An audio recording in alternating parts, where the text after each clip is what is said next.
Selamat sejahtera semua.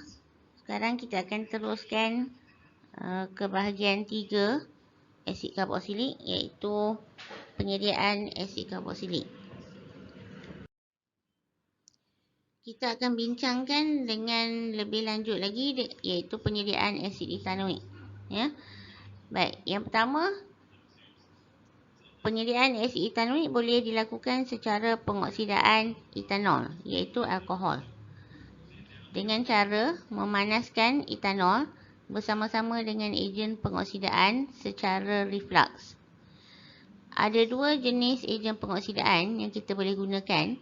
Yang pertama, larutan kalium dikromat 6 beresid yang berwarna jingga, dan yang kedua adalah larutan kalium manganat 7 beresid yang berwarna ungu. Baik, penyediaannya adalah seperti dalam rajah di sebelah, yang mana kita akan lakukan secara reflux. Maksud secara reflux ini adalah apabila kita tegakkan kondenser libik, ini kondenser libik, apabila kita tegakkan kondenser libik ini, jadi apa yang berlaku adalah apabila kita panaskan alkohol bersama-sama dengan ejen pengoksidaan, wap alkohol ini akan naik ke atas kerana dia akan mendidih. Jadi apabila sampai di bahagian atas kondenser libik ini, wap ini akan menyejuk semula kerana kawasan keliling kondenser libik ini terdapat air. Ada air di sini.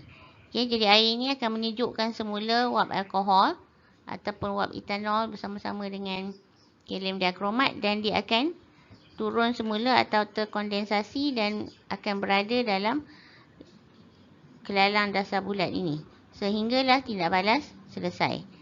Dan bagaimana untuk kita tahu tindak balas ini telah selesai ataupun tidak? Kita boleh melihat larutan ini akan bertukar daripada jingga ke warna hijau. Jika kita menggunakan kalium dikromat 6, larutan akan bermula daripada warna jingga dan dia akan bertukar kepada warna hijau apabila tindak balas selesai. Sekiranya kita menggunakan larutan kalium manganat 7 beresid, maka larutan ini akan bertukar daripada ungu ke tanpa warna. Itu adalah cara untuk kita lihat sama ada tindak balas ini telah selesai ataupun tidak. Dan apabila tindak balas telah selesai, kita akan lakukan tindak balas penyulingan, seperti yang terdapat dalam buku teks awak, kerja makmal 2.3 muka surat 111. Dan ini tindak balas yang kita perolehi, di mana etanol, apabila ditindak balaskan dengan ejen pengoksidaan, kita akan dapat asid etanoik. Dan ejen pengoksidaan ini kita tidak tulis sebagai formulanya, kita hanya tulis dalam bentuk kurungan bersegi yang ada O kerana dia tidak terlibat secara langsung dalam tindak balas kimia. Kerana ejen pengoksidaan ini hanya akan membekalkan oksigen saja. Baik, seterusnya kita akan lihat sifat fizikal asid karboksilik. Yang pertama, asid karboksilik adalah cecair yang tidak berwarna apabila berada dalam keadaan suhu bilik. Ini adalah benar bagi asid karboksilik yang mempunyai JMR yang rendah, bermakna saiz yang kecil. Bagi asid karboksilik yang mempunyai saiz besar, iaitu yang mempunyai 10 atom karbon dekat atas, ia lebih menyerupai seperti lilin ataupun wax dan tidak berbau ataupun hanya mempunyai sedikit berbau. Bagi asid karboksilik yang bersaiz kecil ataupun molekul kecil, dia mempunyai bau yang sengit atau dalam bahasa Inggeris disebut sebagai pungent smell.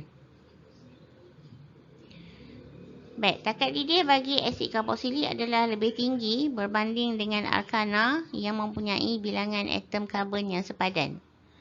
Maksudnya, jika kita mempunyai satu atom karbon bagi asid karboksilik, iaitu asid metanoik, takat didih bagi asid metanoik adalah lebih tinggi berbanding dengan metana. Kalau kita mempunyai asid etanoik iaitu 2 karbon, maka takat didih asid etanoik lebih tinggi berbanding dengan etana dalam alkana. Ya, dan takat didih ni juga semakin bertambah apabila semakin bertambah bilangan atom karbon. Ya.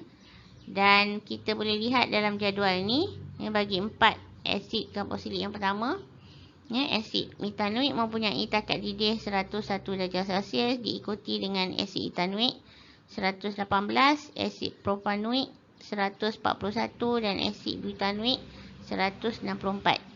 Ya. Jadi kita dapat lihat bahawa pertambahan atom akan menyebabkan takat didih semakin bertambah. Ini kerana ia perlu menggunakan lebih banyak tenaga bagi memutuskan ikatan-ikatan di antara atom tersebut. Baik, seterusnya, asid karboksilik yang mempunyai 4 atom karbon atau kurang, ia sangat larut dalam air. Ya, kerana molekulnya kecil. Dan juga disebabkan oleh molekul air itu senang ditarik oleh kumpulan karboksil. Ya, seperti yang awak tahu, kumpulan karboksil ialah kumpulan COOH. Okay. Jadi dia akan senang ditarik oleh kumpulan air oleh kerana, ya, kumpulan COOH ini akan mengion. Okay. Apabila mengion, dia akan bertukar menjadi ion COO- dan juga ion H+. Okay. Jadi dengan itu ia lebih senang ditarik oleh molekul air. Jadi sehubungan dengan itu, apabila bilangan atom karbon semakin bertambah, maka ketelarutannya juga semakin berkurangan. Jadi bagi molekul yang lebih panjang ataupun molekul-molekul yang besar, ya, mereka akan cenderung untuk tidak larut dalam air. Ya, serupa seperti sifat alkana, yang mana alkana kita tahu memang tidak larut dalam air. Baik, itu saja berkenaan dengan penyediaan asid karboksilik atau dengan lebih tepat lagi asid etanoik dan juga sifat fizikal bagi asid etanoik. Sekian, terima kasih.